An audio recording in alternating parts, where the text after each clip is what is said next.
मन जालिम जोर रे, बरजे नहीं माने, बरजे नहीं माने, बरजे नहीं माने, बरजे नहीं माने, बरजे नहीं माने, यह मन जालिम जोर रे, बरजे नहीं माने, मन जालिम जोर रे,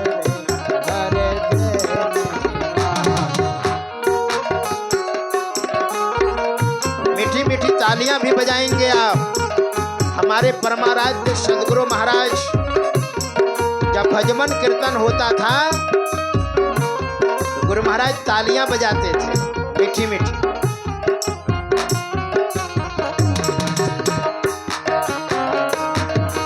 जोर रे बरजे नहीं माने, यह मन जालिम।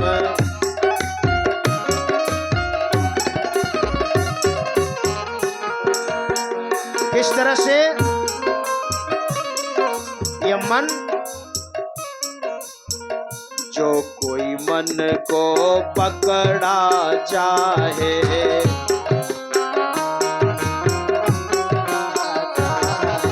जो कोई मन को पकड़ा चाहे, जो कोई मन को पकड़ा चाहे, भागत साकर तोड़ रे, बरजे नहीं माने, भागत साकर तोड़ रे, बरजे नहीं माने, यह मन जालिम जोर रे, बरजे नहीं माने, यह मन जालिम जोर रे, बरजे नहीं माने, यह मन जालिम जोर रे, बरजे नहीं माने, यह मन जालिम जोर रे, बरजे नहीं माने, बरजे। मन से बचना होगा। तो हमने सोचा बाहरे मन मतलब जो सोचा।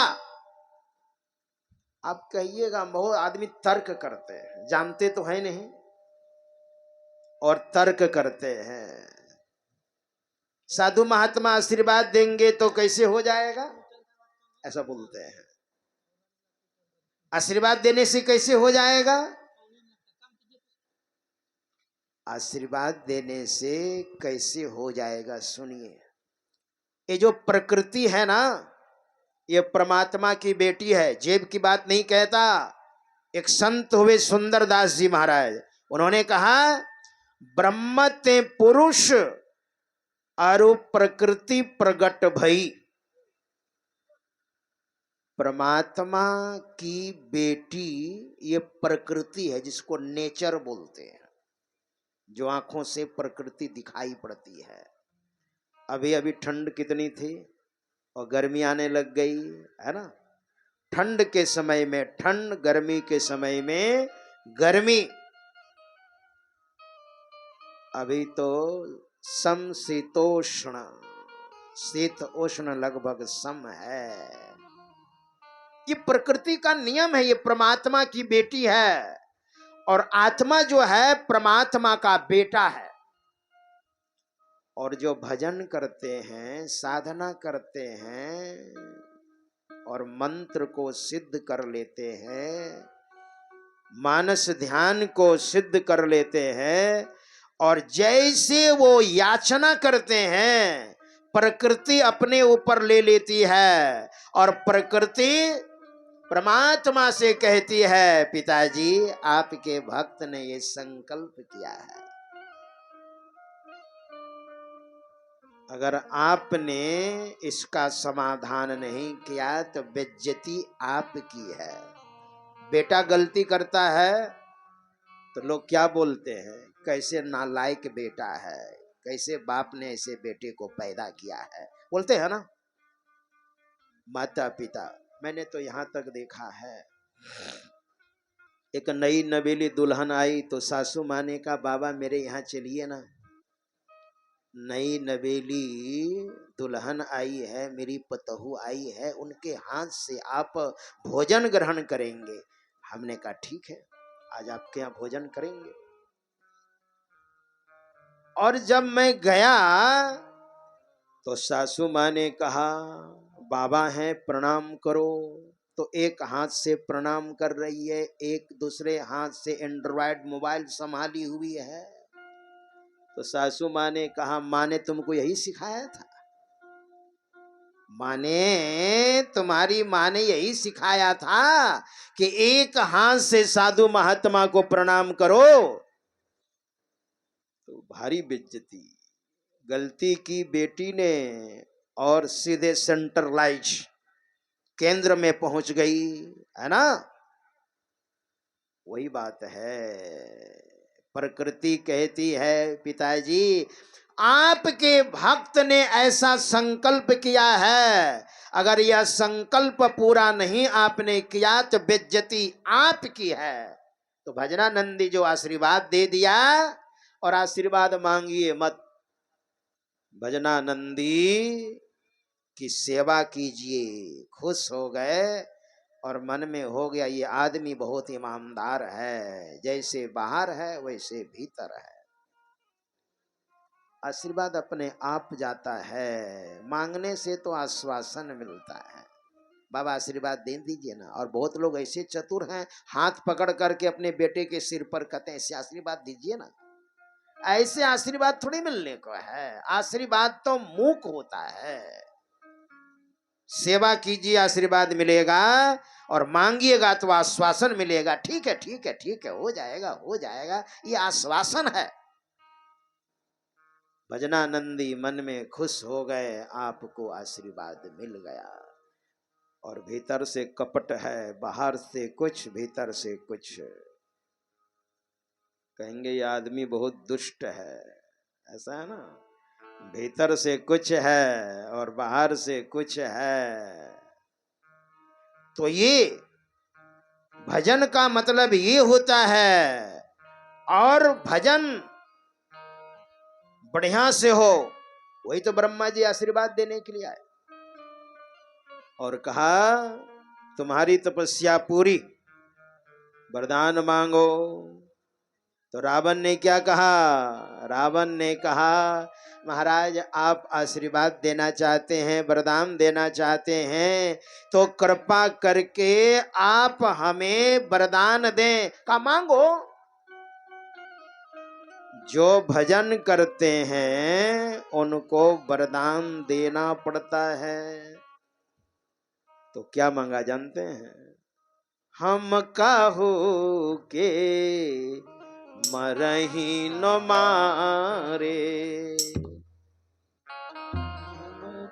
हम काहू के मरही न मारे। ब्रह्मा जी ने कहा वो तो मैं भी नहीं हूं। हम काहू के मरही न मारे, ब्रह्मा जी ने कहा मैं भी अमर नहीं हूं, तो तुमको मैं वरदान कैसे दे सकता हूं?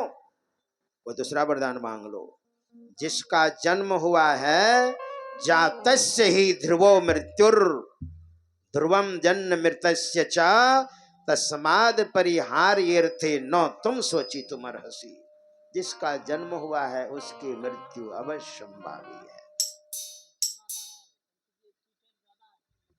तो दूसरा वरदान मांग लो। तो का दूसरा? ठीक है। बानर मनुज जाति दुई बारे,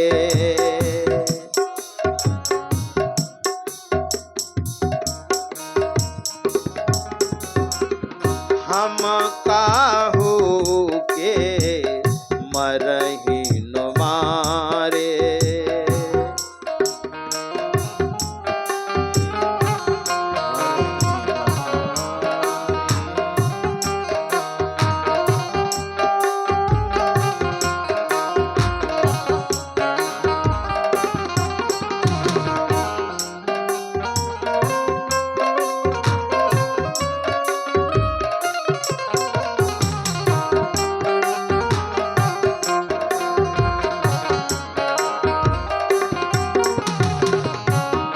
जबकि हमारे महापुरुष कहते हैं, बड़े बड़े दिग्गज यहाँ पर आए, बलि विक्रम बेनु दधीच गए, अरु पारथ गए जिन भारत ठाना। बाली गए बलराम गए, जिनके कखरी 10 कंठ समाना। गयो दुर्योधन जंग जुरियो जिन, 64 कोस के छत्र बिताना। धरा का परमान यही तुलसी, जो फरा सो झड़ा, जो बरा सो बुताना। जो फरा सो झड़ा और जो बरा सो बुताना। हम काहो के मरही न मारे, हम काहो के मरही न मारे। पानर मनोज जाति दोई बारे, पानर मनोज जाति दोई बारे। हम काहो के मरही न मारे, हम काहो के मरही न मारे। अच्छा ठीक है महाराज, तो आप ऐसा कीजिए, बानर मनुज जाति दुई बारे। बंदर और मनुष्य के हाथों से अगर मृत्यु आवे तो इन दोनों के हाथों से हमारी मृत्यु हो। और भीतर में क्या सोच रखा था? बंदर और मनुष्य ये तो हमारा आहार है। ब्रह्मा जी ने भी सोचा अन्याय करोगे तो व्यवस्था हो जाएगी, है ना। जो अन्याय करते हैं ना उसकी व्यवस्था हो जाती है यहाँ पर। और कुंभकर्ण को देखा ना तो ब्रह्मा जी ही डर गए। इतना लंबा चौड़ा शरीर था। कुंभकर्ण ने सोच रखा था, जब मुझे कहेंगे ब्रह्मा जी वरदान मांगो तो मैं कहूंगा मुझे इंद्रासन चाहिए। इंद्रासन, स्वर्ग।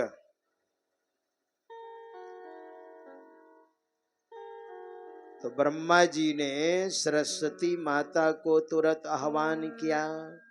शुक्लां ब्रह्म विचार सार परमा माद्यां जगद व्यापिणीं वीणा पुस्तक धारणीं अभयदां जाड्यान्धकारापहं हस्ते स्फाटिक मालिकां विदधतीं पद्मासने संस्थितां वन्दे तां परमेश्वरीं भगवतीं बुद्धिप्रदां शारदां। माता सरस्वती ने कहा, प्रभु आपने मुझे क्यों आह्वान किया? कहा, कुंभकर्ण की जीभ पर माता जी आप बैठ जाइए। और जैसे वो कहे मुझे इंद्रासन चाहिए, वैसे जीभ को थोड़ा सा इधर उधर कर देना। इंद्रासन बोले तो निंद्रासन निकाल देना मुंह से आवाज, बस। और जैसे ब्रह्मा जी ने कहा, कुंभकर्ण तुम्हारी तपस्या पूरी हो गई, वरदान मांगो। और जैसे कहा वरदान मांगो तो जल्दी से कहा 6 महीनों तक मुझे निद्रासन चाहिए।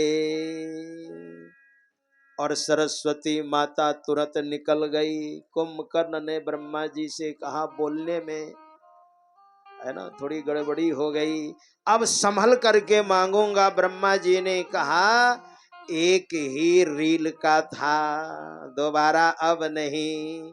तुमको 6 महीने निंद्रासन ही चाहिए तो तुम सोए रहो। एक व्याकरण है ना, काशी में शास्त्रार्थ हुआ था। शास्त्रार्थ वो 6 खंड में व्याकरण है वो, और पाणिनि मुनि का जो व्याकरण है अष्टाध्यायी, उस पर चल रहा था शास्त्रार्थ काशी में। और उनके दोनों दांत टूट गए थे, आगे वाले बोलने में थोड़ा लड़खड़ा गए, तो विद्वानों ने थोड़ा व्यंग हंसी हंस दी, बड़ा बुरा लगा। और उसने कहा हाँ हाँ, जो मैंने कहा है सही कहा है। और पाणिनि मुनि जो व्याकरणाचार्य हुए, उनके व्याकरण शास्त्र से सूत्र को ले लेकर के और 6 खंड में लिख करके और प्रस्तुत किया, लेकिन नहीं चल पाया। वैसे ही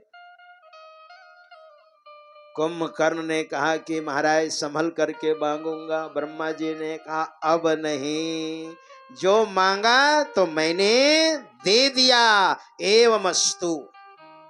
और इसलिए तो सरस्वती माता से कहा ही था 6 महीना सोएगा, ब्रह्मा जी ने कहा, और 1 दिन जगेगा। चलो एडजस्ट कर लेंगे, किसी तरह से सेटलमेंट हो जाएगा।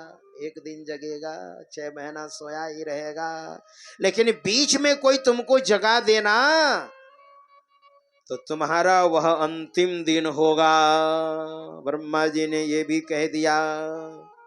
और विभीषण को कहो क्या चाहिए, कहा भगवान की भक्ति। ब्रह्मा जी ने कहा एमस्तु। और जब वरदान मिल गया तो कैक्सी के पास यानी माँ के पास जब रावण आया, कहा बेटा वरदान प्राप्त किया? कहा जी माँ मैंने प्राप्त कर लिया। कहा अब तुम्हारे जो बड़े भाई हैं कुबेर, उस विमान पर बैठने की मुझे बहुत तमन्ना है बेटा, इसलिए मैंने कुबेर पर मैंने प्रस्ताव रखा था, लेकिन मेरे प्रस्ताव को उसने नामंजूरी कर दी। इसलिए तुम्हारे पिताजी को मैंने येन केन प्रकार मोह लिया, विश्रवा मुनि को, और इस तरह से तुम लोग आए हो। वह पुष्पक विमान हमको चाहिए। रावण ने धावा बोल दिया। एक बेर कुबेर पर धावा, पुष्पक जान जीत ले आवा। जीत लिया।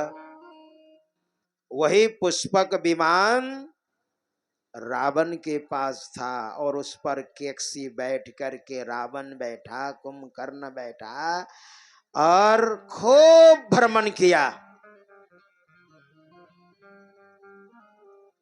और इसके बाद मद हो गया रावण के अंदर। रावण के अंदर इतना मद हुआ, मद तो हम लोगों के अंदर भी आ जाता है। मद तो बहुत भांति का, संत कबीर साहब ने कहा मद तो अनेक तरह के होते हैं। ताहि न जाने कोय, तन मद मन मद जाति मद, माया मद सब लोय। विद्या मद अर गुनहु मद, राज मद उन मद, इतने मद को रद करे, तब पावे अनहद। और ऐसा मद होता है, बंगाल आप जाएंगे ना तो बंगाल में शहद को भी मद कहते हैं, है ना दादा, मद खावेन। और शराब को भी मद कहते हैं। और यहाँ तक बंगाल में मुझे कहा, दादा जोलेर फल खाबेन, समझ रहे हैं, जोलेर फल। हमने कहा क्यों नहीं, पानी फल सिंघाड़ा कहते हैं ना। अरे उसकी रोटी बड़ी अच्छी होती है। एक जगह मैं कथा कर रहा था ना मारवाड़ी समाज में, तो उसकी रोटी बना करके मुझे खिलाते थे।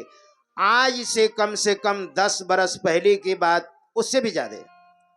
उस समय 50 रुपये किलो पानी फल सिंघाड़ा का आटा की रोटी और उसका हलवा खा करके जाते थे। कथा में फलाहार में आता है। मैंने कहा क्यों नहीं खाऊंगा, कहा दादा जोलेर फल। मैंने कहा कोई गड़बड़ी है क्या, कहा जोलेर फल। समझ रहे हैं, मतलब मछली को लोग जोलेर फल बोलते हैं।